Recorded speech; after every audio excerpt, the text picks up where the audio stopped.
Handstands are a superhuman exercise that offers a ton of benefits to the user. I have 3 important points to remember for improving and starting your handstand training. Number 1, hand position.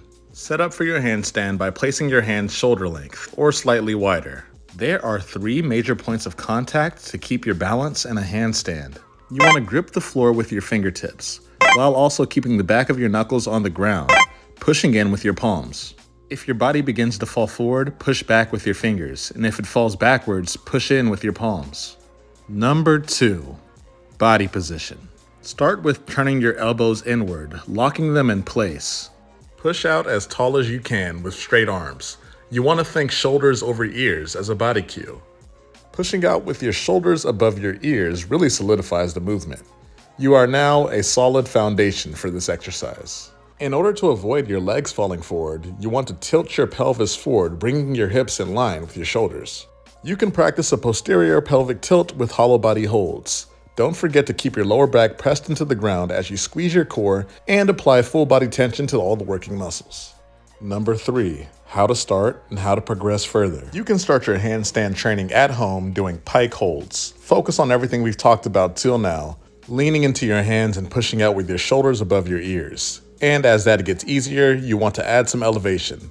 This will add a further challenge by applying even more pressure into your hands.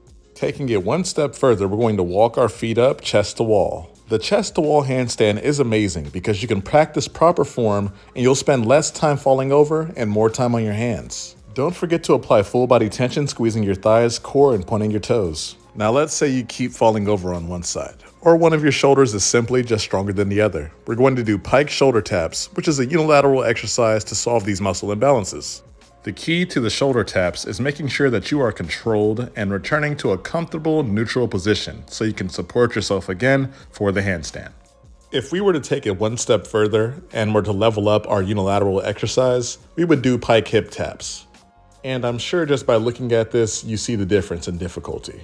But we're not going to stop there. We're going to do handstand shoulder taps, which is the advanced level of this unilateral exercise. Trust me, at the end of this, if there's one thing we'll have, it's going to be body stability. If you can't get your shoulders over your ears, you lack shoulder mobility. We're going to do butcher's blocks to solve this. Set up on your knees with no weight or a manageable weight. If you're intermediate or advanced, replicate a plank-like position and actively sink your hips down, activating your core and feeling the stretch in your shoulders. Don't forget to tuck your elbows towards your head. If handstands are too scary for you, you can start with frog stands. Nestle your knees into your elbows and gently lift your feet off the ground. This is your introduction into hand balancing. You can do this by gently lifting one foot off the ground and taking your time with the second one, feeling the pressure in your hands. Now it's time for the moment of truth. Let's do the handstand. Don't kick, but gently push off the wall and to your hands. You'll be surprised how easy this is when you go slowly.